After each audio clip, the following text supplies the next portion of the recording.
사도신경으로 예배를 시작하도록 하겠습니다. 다 같이 사도신경 고백하겠습니다. 전능하사 천지를 만드신 하나님 아버지를 내가 믿사오며 그 외아들 우리 주 예수 그리스도를 믿사오니 이는 성령으로 잉태하사 동정녀 마리아에게 나시고 본디오 빌라도에게 고난을 받으사 십자가에 못 박혀 죽으시고 장사한 지 사흘 만에 죽은 자 가운데서 다시 살아나시며 하늘에 오르사 전능하신 하나님 우편에 앉아 계시다가 저희로서 산자와 죽은 자를 심판하러 오시리라. 성경을 믿사오며 거룩한 공예와 성도가 서로 교통하는 것과 죄를 사하여 주시는 것과 몸이 다시 사는 것과 영원히 사는 것을 믿사옵나이다. 아멘. 자, 우리 함께 하나님을 찬양하는 시간 가지겠습니다. 모두 다 자리에서 일어나 주세요. 모두 다 자리에서 일어나 주세요.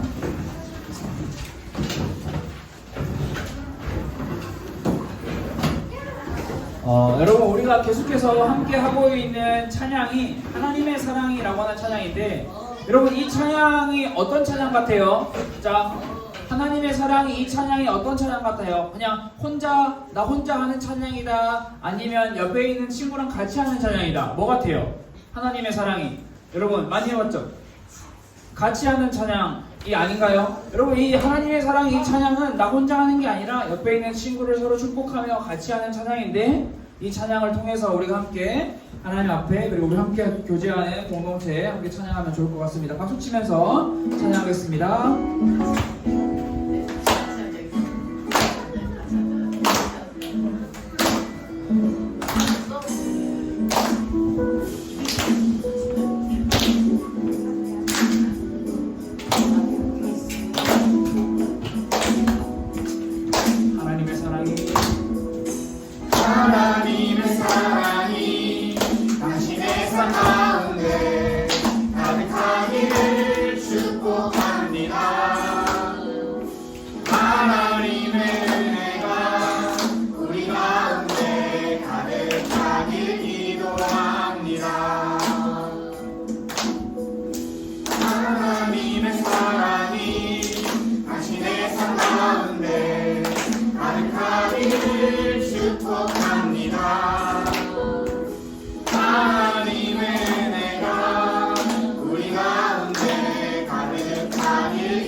자, 이 시간 옆에 있는 친구와 서로 인사하세요.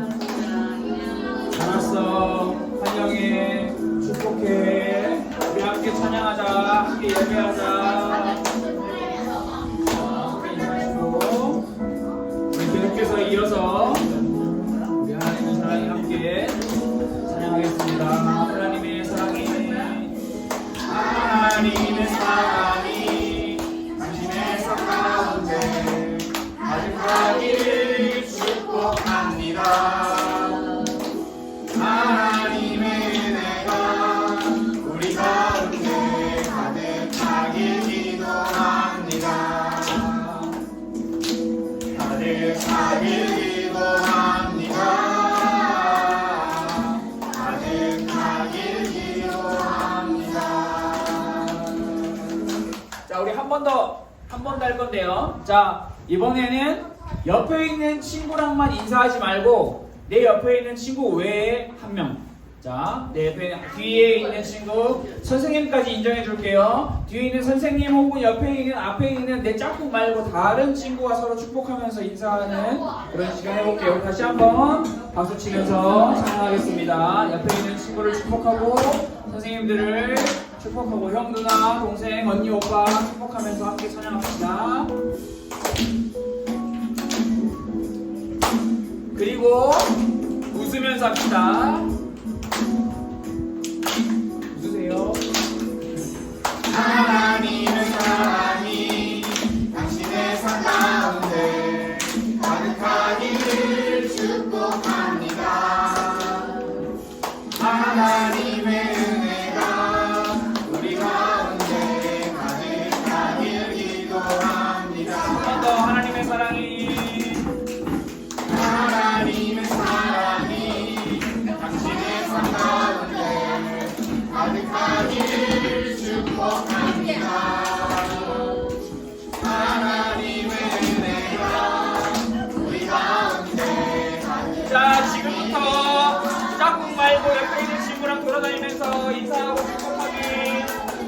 자, 그 뒤에 아무도 없는 유령한테 하지 마시고요. 사람한테 하세요, 사람한테.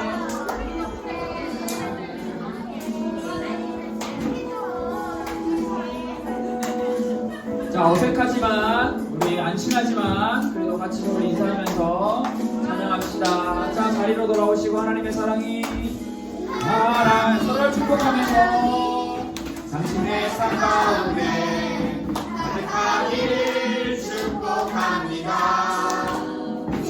하나님의 은혜가 우리 가운데 가득하길 기도합니다.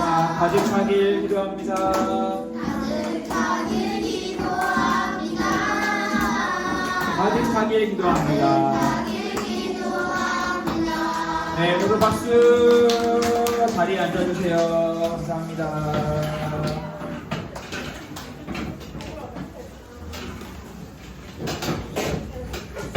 자, 우리 오늘 가슴벽교 초등부 예배를 위해 우리 이영만 선생님께서 대표로 기도해 주시겠습니다.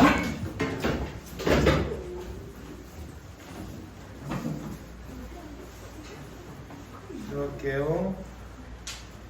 사랑이 많으신 하나님 아버지, 오늘 저희를 교회로 불러주셔서 함께 예배드리게 해주심을 감사를 드립니다. 저희의 찬양과 기도를 기쁘게 받아주시고 말씀을 통해 하나님을 더 잘 알게 해주세요. 저희가 학교에서도 친구들과 사이좋게 지내고 집에서는 부모님 말씀에 순종하는 초등부가 되게 해주세요. 저희 마음에 나쁜 생각과 나쁜 말들을 버리고 항상 하나님을 기쁘시게 하는 삶을 살도록 도와주세요. 오늘 예배 시간 내내 성령님께서 함께 해주시고 말씀 전하시는 전도사님께 지혜와 능력을 주셔서 저희가 하나님의 말씀을 잘 듣고 실천하게 해주세요. 예수님 이름으로 기도드립나이다. 오늘도 우리가 함께 하나님의 말씀을 잘 듣고 그 말씀대로 실천하는 우리가 되기를 원합니다. 우리 함께 하나님의 말씀을 찾아봅시다. 우리가 함께 나눌 하나님의 말씀은요, 열왕기상 17장 말씀입니다. 열왕기상 17장 17절에서 24절의 말씀을 우리 함께 나누려고 합니다. 여러분들 성경책으로 말씀을 찾아보세요. 자, 다 찾은 것 같습니다. 우리 성경책을 보고 17절부터 24절의 말씀을 천천히 한번 읽어보려고 합니다. 여러분, 여러분의 목소리를 내어서 천천히 읽어보려고 하니까 여러분은 모두 눈으로 성경책을 보고 여러분의 입술로 소리를 내어서 함께 하나님의 말씀을 읽어보도록 하겠습니다. 17절부터 24절까지 우리 모두 가스펠크의 초등부 친구들이 선생님들이 한 목소리를 함께 읽도록 하겠습니다. 시작! 2일 후에 그 집 주인 되는 여인의 아들이 병들어 증세가 심히 위중하다가 숨이 끊어진지라. 여인이 엘리야에게 이르되 하나님의 사람이여, 당신이 나와 더불어 무슨 상관이 있기로 내 죄를 생각나게 하고 또 내 아들을 죽게 하려고 내게 오셨나이까? 엘리야가 그에게 그의 아들을 달라 하여 그를 그 여인의 품에서 받아 안고 자기가 거처하는 다락에 올라가서 자기 침상에 누이고 여호와께 부르짖어 이르되 내 하나님 여호와여, 주께서 또 내가 우거하는 집 과부에게 재앙을 내리사 그 아들이 죽게 하셨나이까 하고 그 아이 위에 몸을 세 번 펴서 엎드리고 여호와께 부르짖어 이르되 내 하나님 여호와여, 원하건대 이 아이의 혼으로 그의 몸에 돌아오게 하옵소서 하니 여호와께서 엘리야의 소리를 들으심으로 그 아이의 혼이 몸으로 돌아오고 살아난지라. 엘리야가 그 아이를 안고 다락에서 방으로 내려가서 그의 어머니에게 주며 이르되 보라, 내 아들이 살아났느니라. 여인이 엘리야에게 이르되 내가 이제야 당신은 하나님의 사람이시요 당신의 입에 있는 여호와의 말씀이 진실한 줄 아노라 하니라. 아멘. 자, 긴 말씀인데 모두 읽느라 고생했습니다. 우리는 오늘 이 말씀으로 함께 문제 앞에서 올바른 행동이라고 하는 제목의 말씀을 함께 나눠보려고 합니다. 우리는 지금 계속해서 열왕기상 말씀으로 엘리야의 이야기를 함께 나누고 있습니다. 여러분, 우리가 잊어버리지 말고 말씀을 들을 때 항상 가지고 있어야 할 배경을 여러분들이 꼭 기억했으면 좋겠습니다. 자, 엘리야. 자, 여러분, 엘리야가 살았던 나라의 이름은? 오, 좋아요. 아주 좋습니다. 자, 북이스라엘이었습니다. 그러면 엘리야가 살던 시대에 북이스라엘을 다스리던 왕의 이름은? 아합의 짝꿍의 이름은?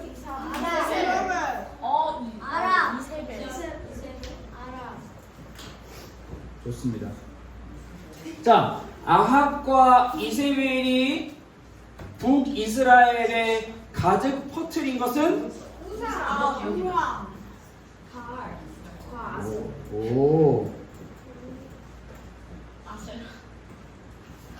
자, 여러분, 엘리야를 생각했을 때 엘리야에 대한 말씀을 들은 사람이라면 이제 이 정도는 아주 기초 중에 기초입니다. 기초를 여러분들이 잘 생각하고 말씀을 들으면 조금 더 말씀이 잘 이해되지 않을까 그렇게 생각합니다. 여러분, 엘리야는 바알과 아세라 우상이 가득한 아합과 이세벨이 다스리는 북이스라엘에서 하나님이 참 하나님이시고 하나님이 살아계신 분이고 우리는 하나님의 은혜로 살아갑니다 라는 존재를 담대하게 고백했죠. 그런데 이렇게 위대한 고백을 한 엘리야에게 하나님이 찾아오셔서 엘리야에게 뭐라고 말씀을 하십니다. 자, 엘리야야, 너의 고백 내가 잘 들었다. 너 여기로 가거라. 자, 어디로 보내셨죠? 그릿 시냇가로 보내셨습니다. 여러분, 이 그릿 시냇가는요 어떤 곳이었나요? 사람이 살기 적합하지 않은 다른 곳과 단절된, 다시 말해서 이곳에서는 하나님만 집중하는, 다른 존재를 의존하거나 의지하거나 바라볼 수 없는 그런 그릿 시냇가였습니다. 하나님께서는 엘리야를 이곳으로 보내신 이유가 하나님께 집중하기 위하여. 그래야 하나님께서는 엘리야를 어떻게 먹이셨나요? 그렇죠. 배달의 까마귀, 배달의 민족 전에 배달의 까마귀가 있었다. 구약성경에 배달의 까마귀가 있었다라는 것을 우리는 알 수 있습니다. 이렇게 하나님의 훈련은 아무것도 없는 상황 속에서 하나님을 바라봐라, 하나님만 의지해라, 이렇게 하는 훈련이었습니다. 여러분, 이 그릿 시냇가의 훈련 엘리야가 통과했나요? 아니면 통과하지 못했나요? 통과했어요. 맞아요. 자, 통과했습니다. 통과한 엘리야에게 하나님이 한 번 더 나타나셔서 엘리야에게 말씀을 주십니다. 이번에 어디로 가라? 어디로 가라? 아세라 고향. 결석해서 몰라요. 결석 안 한 친구들이 말해주세요. 아세라 고향. 거지가 있는. 이시돈 사블라. 응? 이시돈. 사르밧. 거지 시돈에 속한 사르밧. 사르밧. 오, 좋습니다. 여러분, 시돈에 속한 사르밧으로 가라 라고 하나님께서 명령을 하셨는데, 이 시돈, 사르밧, 이거 어느 지역이라 했나요? 아세라 고향. 아세라 고향? 이세벨의 고향. 다시 말해서 바알과 아세라가 가득한 곳이다 라고 이야기를 했습니다. 여러분, 이곳으로 가서 하나님께서는 누구를 만나라 라고 명령하셨나요? 과부는 어떤 존재였죠? 없어도 너무 없는, 마치 우리와 같은 그런 사람이죠. 없어도 너무 없어요. 볼 것도 없어요. 그런 사람입니다. 하나님께서는 이곳에서 없어도 너무 없는 과부를 통하여 하나님께서는 엘리야를 먹이시고 보호하시는 그런 기적을 보여주십니다.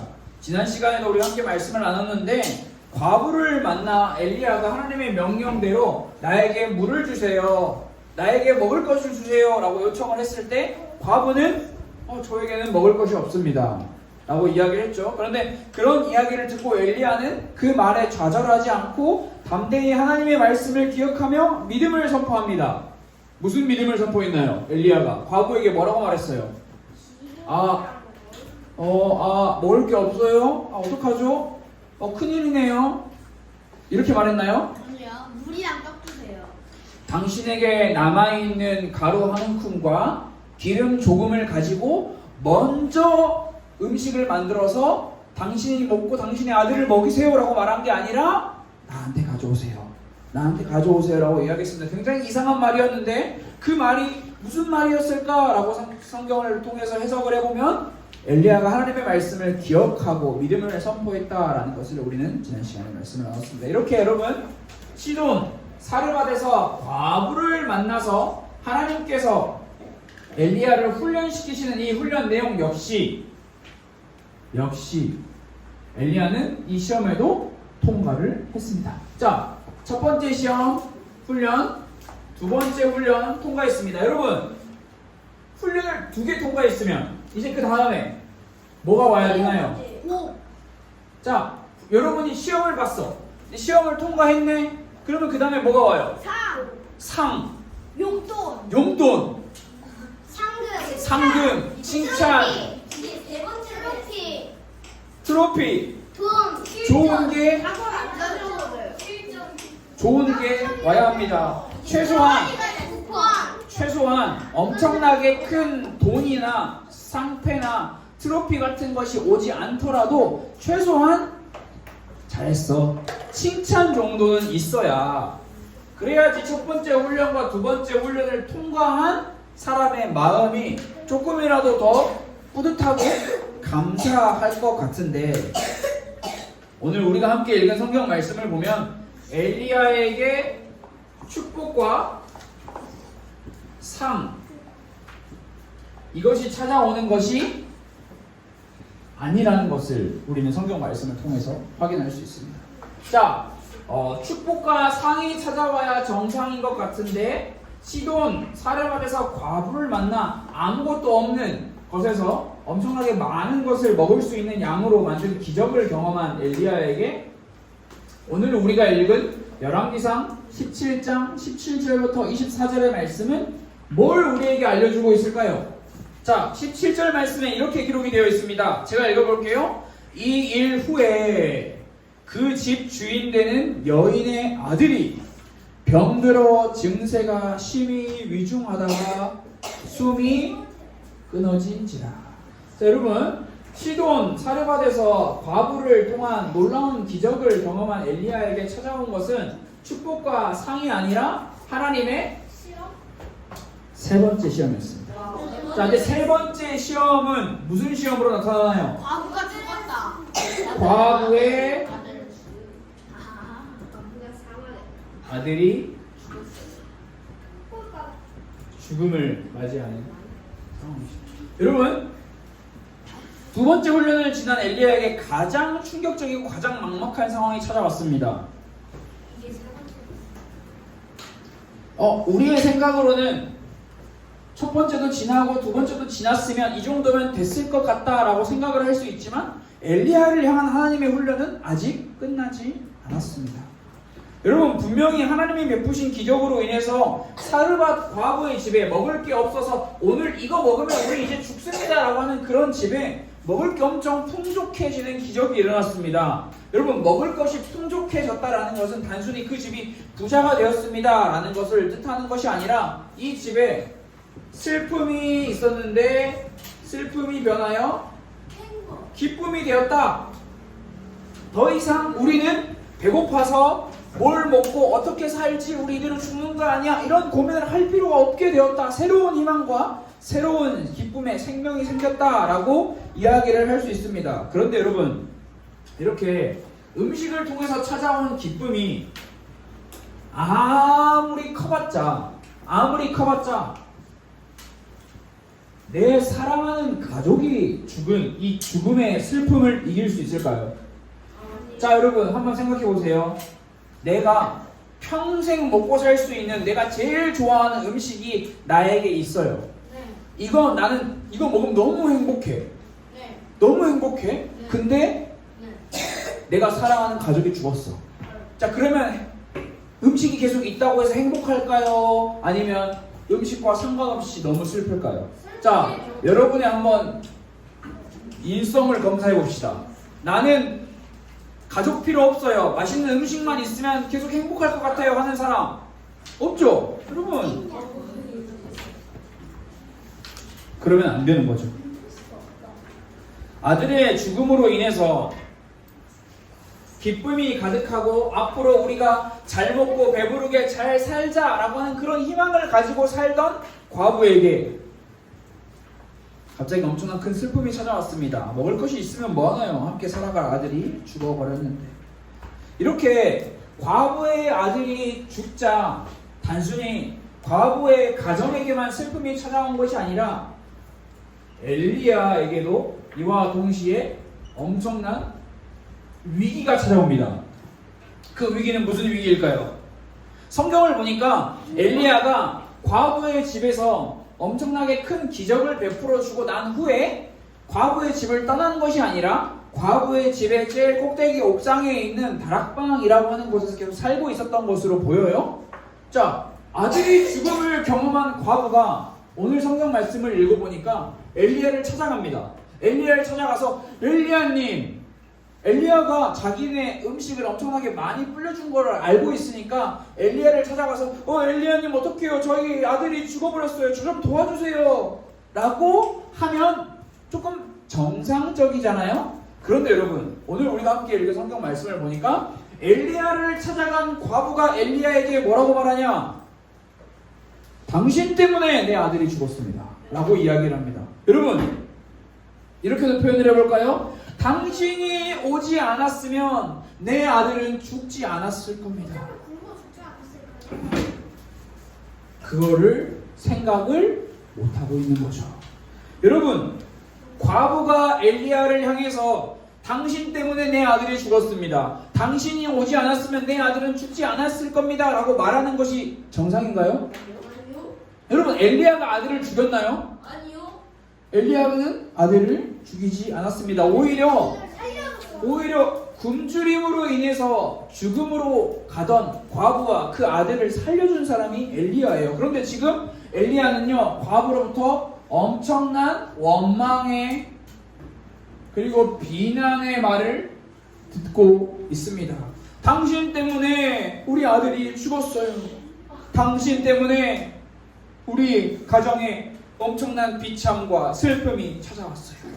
자, 여러분, 과부로부터 이런 이야기를 듣고 있었던 엘리야의 마음 한번 생각해 봅시다. 자, 여러분이 엘리야라면 무슨 마음이 들었을까요? 갑자기 나한테 와가지고 내가 도와줘서 잘 먹고 배부르게 굶지 않아도 되는 그 여자가 갑자기 나한테 와가지고 당신 때문에 당신이 오지 않았으면 이런 일도 없었을 거야 라고 막 손가락치면서 소리치면서 고래고래 소리치면서 비난해요. 여러분이 엘리야라면 여러분의 마음은 하나님은 기다려주라고 하고 저 사람 뭐야? 또 사람이 기껏 살려줬더니 이게 뭐 하는 거야? 또 하나님한테 이 내려주라고 밀가루. 뭐? 뭐라고? 이 여자 왜 저래? 이 여자 왜 저래? 그래, 너 왜 저래? 이렇게. 맞아요. 일단 엘리야는 무슨 마음인지 모르겠지만 우리 친구들이 말한 것처럼 어이가 없고 억울한 마음이었을 거예요. 왜냐하면 여러분, 다시 처음으로 돌아가 보세요. 엘리야는 시돈과 사르밧에 자기가 오고 싶어서 왔나요? 아니요. 하나님의 명령을 듣고 왔어요. 자기가 오고 싶어서 온 것도 아니에요. 여러분, 과부를 자기가 만나고 싶어서 만났나요? 아니에요. 하나님의 명령을 따라 사르밧으로 왔고 과부를 만난 거예요. 엘리야가 한 일은요, 하나님의 말씀에 순종한 것밖에 없어요. 그런데 지금 엘리야에게 주어진 상황은 억울함이 가득한, 칭찬과 감사의 인사를 받아도 모자랄 상황에 지금 엘리야는 원망과 비난을 받고 있습니다. 여러분, 다시 한번 우리가 상상해 봅시다. 여러분이 엘리야라면 여러분을 향해 비난하고 원망하고 저주를 쏟아붓고 있는 이 여자에게 어떤 행동을 할 것인가요? 집을 그냥 나가요. 오, 집을 나가요. 너도 그럴 것 같아요. 하나님 저도 그럴 것 같아요. 너도 그럴 것 같아요. 하나님한테 비 내려주라 밀가루 없애. 빚을 걸 없애버려? 잔인한데? 여러분, 훔쳐요. 우리가 생각할 때 엘리야라면 이런 원망을 받고 비난을 받는 억울함이 가득한 이 상황에서 아니 내가 뭔 잘못했다고 나라가한테 이러는 거예요 라고 하면서 과부를 향해 오히려 화를 낼 수도 있고 아니면 고개를 절레절레 저으며 아휴 나는 모른다 하면서 이 집을 나가버릴 수도 있죠. 그리고 사실 여러분 엘리야가 그렇게 한다고 해서 엘리야에게 잘못이 있어 보이지도 않아요. 왜냐하면 엘리야는 할 만큼 했기 때문에. 그런데 여러분 성경에 나타난 엘리야는 어떻게 행동했을까? 우리가 함께 나눈 19절 말씀을 보면 엘리야의 행동이 나와 있습니다. 제가 읽어볼게요. 엘리야가 그녀에게 그 과부에게 당신의 아들을 저에게 주세요. 자, 여기서 아들은 죽은 아들이에요. 죽은 아들을 저에게 주세요라고 하여 그를 그 여인의 품에서 받아 안고 엘리야가 그 아들을 안고 자기가 거처하는 자기가 잠을 자던 자기의 방에 위에 있는 꼭대기 방에 올라가서 자기 침대에 누웠다라고 성경은 기록하고 있어요. 자 여러분 엘리야는요 우리가 생각한 것처럼 그 여자에게 맞대응해서 화를 내지도 않고 이 집을 도망가지도 않았습니다. 그저 어떡하지? 어떻게 해야 되지? 이건 뭐야? 이건 뭐야? 이렇게 절망에 빠져서 혼돈에 빠져서 아무것도 못하고 그 문제 앞에서 도망가는 것이 아니라 오히려 엘리야는 자신 앞에 있는 문제를 마주하고 있습니다. 조금 전에 읽은 19절 말씀을 보면 엘리야는 과부의 아들의 시신을 가져다가 자기의 방으로 갑니다. 자, 자기의 방 그리고 침대가 있었어요. 이 침대 위에 죽은 아들을 눕혔습니다. 자, 엘리야는 왜 이런 행동을 한 걸까요? 거기다가 시신 놓고 이제 도망가려고? 좀 심했네요. 그건 좀 심한가요?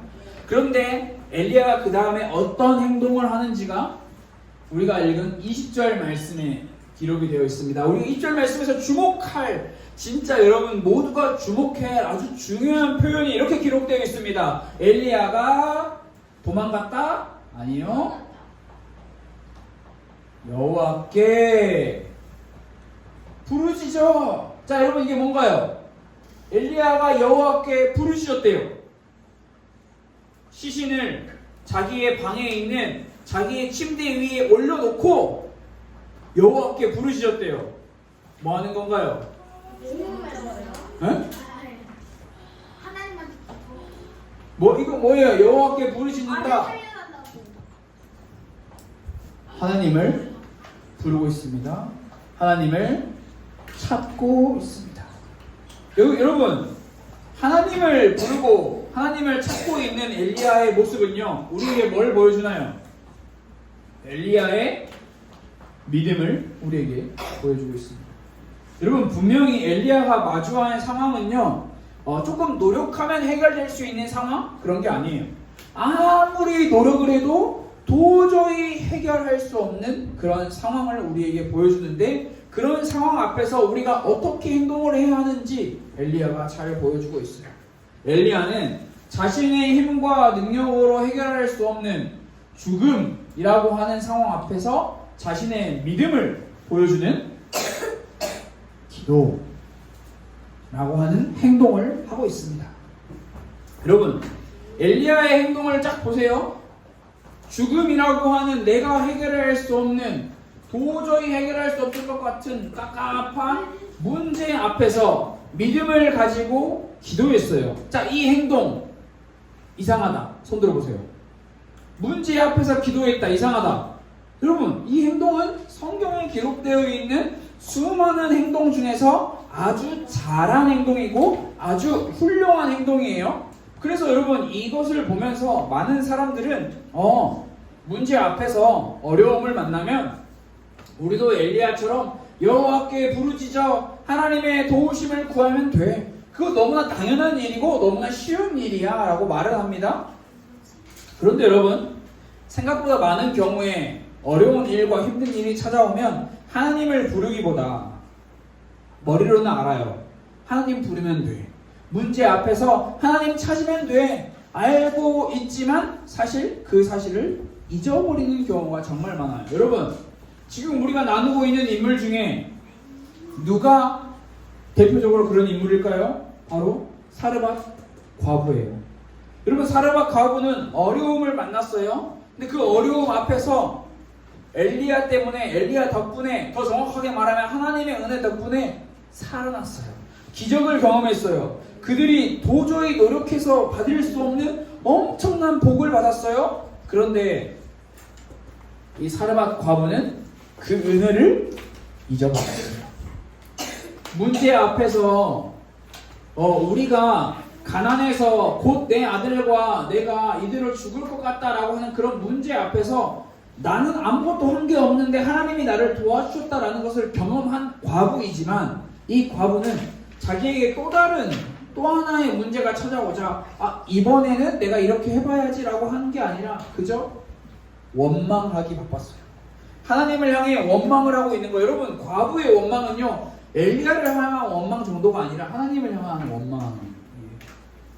이 모습이 우리의 모습이라고도 할 수 있죠. 여러분, 우리는 상황을 보고 환경을 보면서 짜증나, 왜 이래? 마음에 안 들어, 말 많이 하잖아요. 근데 그게 우리는 단순히 상황을 보고 환경을 향한 원망이다, 짜증이다라고 말하는데, 하나님을 믿는 사람들의 원망과 짜증과 불평은요, 하나님을 향한 게 돼버려요. 하나님이 지금 원하시는 것은 무엇일까? 라고 하는 그 질문에 내 스스로 결정을 해버리는 거기 때문에 이건 안 되는 거야, 이렇게 하는 거기 때문에.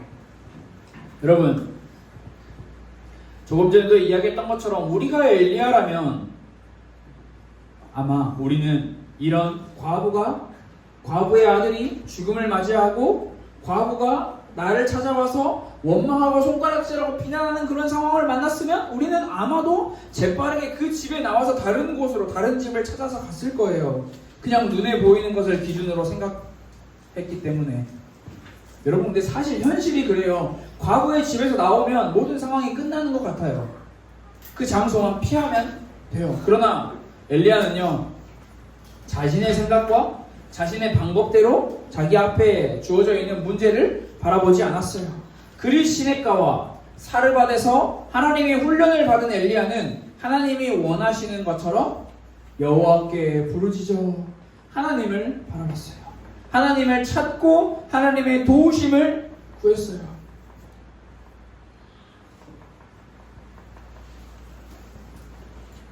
하나님을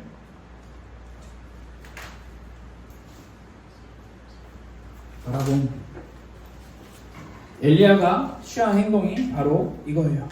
그런데 여러분, 성경 21절 말씀을 보면 좀 이상하고 신기한 이야기가 나오거든요. 이렇게 기록이 되어 있어요. 엘리야가 침대에 과부의 아들을 눕혔어요. 자, 누우세요. 자, 눕혔어요. 그리고 엘리야가 어떤 행동을 하나요? 기도해요. 성경을 안 읽었어요. 덮쳐요. 표현이 좀 과격하네요. 자신의 몸을 그 죽은 아들 위에 똑같이, 여러분 여기서 성경을 정확하게 말하면 자 그림 잘 그리는 제 그림 솜씨 다시 한번 뽐내볼게요. 자, 졸라맨입니다. 자, 여러분 침대가 있고요. 자, 죽은 아들이 자 죽었어요. 슬퍼요. 죽었어요. 자, 이렇게 되어 있는데 성경 말씀을 보니까 21절 말씀에 보면 이렇게 기록이 되어 있죠. 그 아이 위에 몸을 3번 펴서 엎드리고. 자, 이 말은요, 그냥 단순히 엘리야가 여기 옆에서 이렇게 무릎 꿇고 이렇게 3번 폈다, 이게 아니에요. 자, 엘리야도 여기 똑같이 자기의 머리 똑같이 딱 올라간 거예요. 왜? 굳이? 근데 이거를 한 번도 아니고 3번이나 했다, 이야기하고 있어요. 자, 여러분, 엘리야는 왜 이런 행동을 했을까요? 너무 힘들어서? 잠시 쉬려고? 여러분, 근데 여러분 잘 생각해보세요. 지금 침대 위에 누워있는 이 존재, 과부의 아이, 어떤 존재예요? 죽은 존재예요. 구약의 율법에, 하나님의 말씀에 의하면 죽은 자는 만지면 돼요, 안 돼요? 만지면 그 사람도 부정해져요. 부정해지면 결국에는 정결하게 하는 예식을 지켜야지만 되는 건데, 엘리야는 지금 이 시체 위에 고스란히 자기의 몸을 탁 엎습니다. 여러분 이 행동이 왜 이런 행동일까요? 이 행동이 여러분 굉장히 중요한 것처럼 보여요. 맞아요. 굉장히 중요해요. 그러나 여러분들이 기억해야 할 진짜 중요한 행동은 엘리야가 자신의 몸을 시체 위에 3번이나 포겠어요 라는 행동이 아니에요. 이것보다 더 중요한 행동이 성경 말씀에 기록이 되어 있어요. 여호와께 부르짖어. 여호와께 부르짖은 엘리야가 시체를 놓고 그 위에 자신의 몸을 3번 포개고 나서 또 한 번 여호와께 부르짖어. 엘리야가 이 이상한 행동을 했기 때문에 엘리야의 행동을 보시고 하나님이 이 아이를 살려주셨다라고 성경은 기록하고 있지 않아요. 오히려 하나님께서는 엘리야의 기도를 들으시고 그 기도를 응답해 주셨다라고 이야기를 하고 있어요. 여러분 여기서 하나님께서 엘리야의 기도를 응답해 주셨다라고 하는 말은 죽었던 과부의 아들이 살아났다라고 하는 놀라운 기적이죠. 죽음을 이긴 경험을 하게 되는 거예요. 여러분 그래서 엘리야는요 죽었던 아들을 들고 옥상으로 올라갔다가 살아있는 아들을 데리고 다시 방으로 데리고 내려오는 그 일이 성경 오늘 우리가 읽은 말씀에 기록되어 있어요. 이 놀라운 행동 속에 우리가 주목하고 우리가 기억해야 할 더 놀라운 행동은 문제 앞에서 죽음이라고 하는 문제 앞에서 우리가 해결할 수 없는 이해할 수 없는 그 문제 앞에서 엘리야가 여호와 하나님의 이름을 불렀다. 그 하나님의 이름을 부르며 하나님의 도움을 구했다라는 것이 우리가 기억해야 할 아주 중요한 내용입니다. 여러분 하나님께서는 2번의 훈련을 지난 엘리야에게 3번째 훈련을 허락하셨습니다. 자, 3번째 훈련 끝일까요? 아니요. 4번째가 있을까요? 네. 5번째가 있을까요? 몇 번째까지 있는 걸까요? 7,320.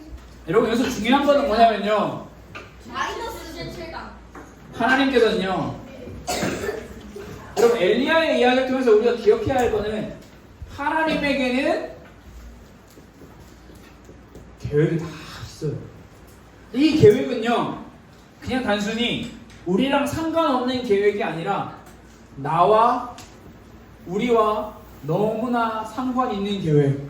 그렇기 때문에 하나님께서 계획을 이루시기 위해서는 반드시 준비하셔야 할 게 나와 우리예요.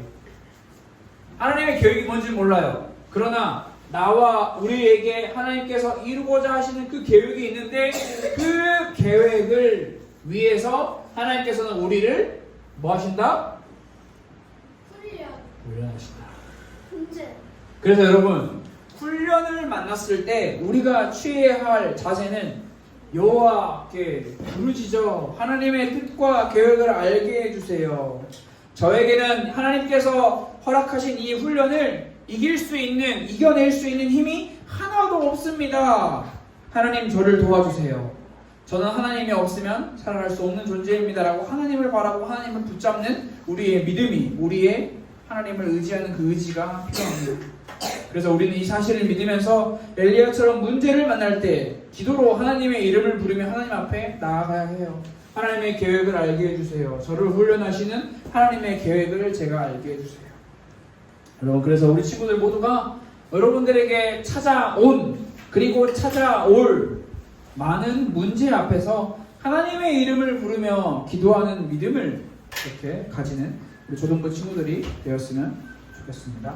자, 우리 화면을 보면서 우리 함께 기도문을 읽고 말씀 나누는 시간을 마치도록 하겠습니다. 같이 읽겠습니다. 시작. 엘리야처럼 문제 앞에서 하나님의 이름을 부르며 기도하는 믿음을 허락해 주세요. 예수님의 이름으로 기도드렸습니다. 아멘. 자, 지금 헌금하는 시간입니다. 우리 헌금위원 친구가 자리에서 일어나 이동할 때 다른 친구들은 이름 잘 썼는지 확인하고 헌금을 준비하고 내주세요. 자, 헌금 못한 친구 깜빡했다 없죠? 우리 모두 다 어떻게 나왔어? 네.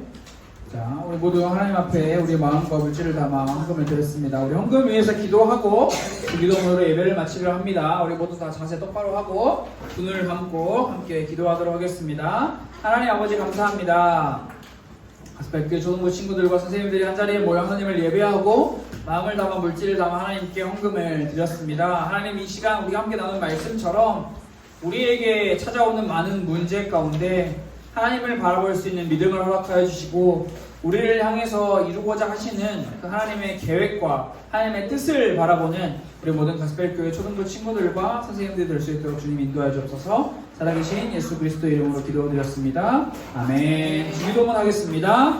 하늘에 계신 우리 아버지여, 이름이 거룩히 여김을 받으시오며 나라가 임하시오며 뜻이 하늘에서 이루어진 것 같이 땅에서도 이루어지이다.